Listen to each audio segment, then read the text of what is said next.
જે યજમાન પરિવાર પોથીની પૂજા કરે છે એ બરાબર છે, કારણ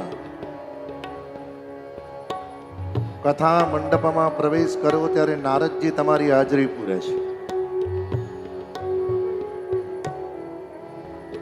અને વર્ષો પહેલા નિયમ હતો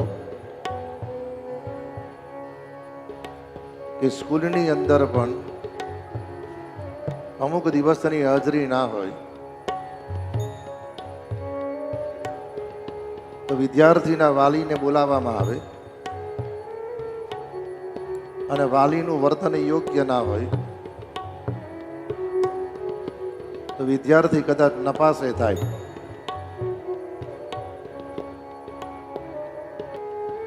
અને મંડપમાં પધાર્યા એટલે દેવર્ષિ નારદ તમારી હાજરી પૂરે, અને કથામાં બેઠા પછી ભગવાનના પદને, ભગવાનના કીર્તનને, ભગવાનની ધૂનને તાલી પાડીને કેટલા વૈષ્ણવો એ પદને ઝીલે છે, ધૂનને ઝીલે છે, ભજનને ઝીલે છે. કારણ દેવર્ષિ નારદજી તમારી હાજરી પૂરે, જય અને વિજય એ ચારે બાજુ કથા મંડપમાં ફરે છે અને દર્શન કરે છે કે કયા વૈષ્ણવની શરણાગતિ ભગવાનની કથામાં છે.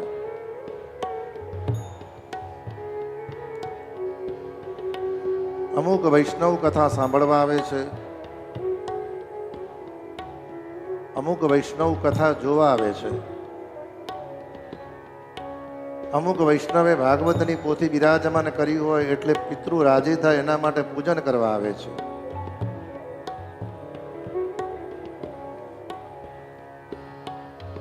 અને અમુકને તમારે ઘેર સમય ના જતો હોય તો ટાઈમ પાસ કરવા આવે, અમુક એન્જોય કરવા આવે,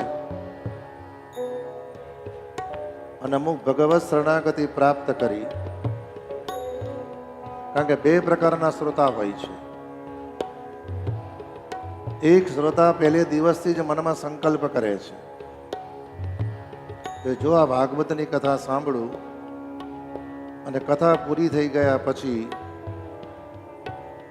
ઠાકોરજી 1 મહિનામાં મારો સંકલ્પ પૂરો કરે તો હું માનું કે ભાગવત સાચું.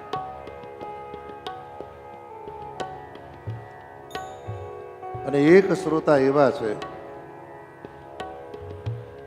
કે 7 દિવસ ભગવાનની કથા શ્રવણ કરે અને 7મા દિવસે પોથીજીને વંદન કરીને કે હે કૃપાનાથ, આપની કૃપાથી મેં જે શ્રવણ કર્યું આપણા ચરણમાં શ્રીમદ ભાગવતનું તત્વ સમર્પિત કરું છું. જે નિષ્કામ શ્રોતા છે, અને જે નિષ્કામ શ્રોતા કેવળ ઠાકોરજીને રાજી કરવા કથા શ્રવણ કરે છે ને, એ શ્રોતા પર તો ઠાકોરજીની ખૂબ કૃપા હોય છે. કહે છે ને ભાઈ,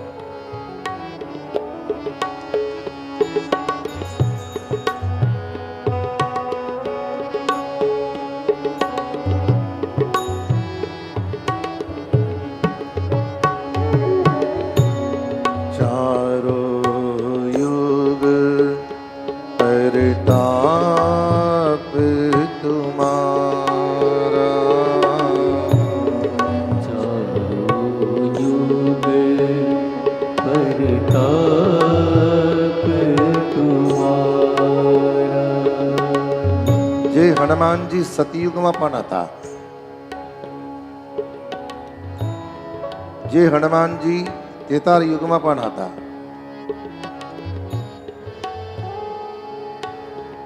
જે હનુમાનજી દ્વાપર યુગની અંદર પણ યુદ્ધના અંદર 18 દિવસ મહાભારતમાં યુદ્ધ ચાલ્યું. અર્જુનના રથના ઉપર અને અર્જુનના રથની ધજા પર હનુમાનજી મહારાજ બિરાજમાન હતા. તમારી ભાગવતની પિતૃઓની કથા ભગવાને સ્વીકાર કરી છે કે નહીં વૈષ્ણવો, આજની તારીખમાં શનિવારના દિવસે ભગવાન ઠાકોરજીએ તમારી કથા સ્વીકાર કરી છે. એની પ્રતીતિ સ્વરૂપે હનુમાનજી રૂપી વાનર આવીને આંટો મારીને જતા રહ્યા. સમજવાનું તમારી કથા ભગવાને કબૂલ કરી લીધી છે.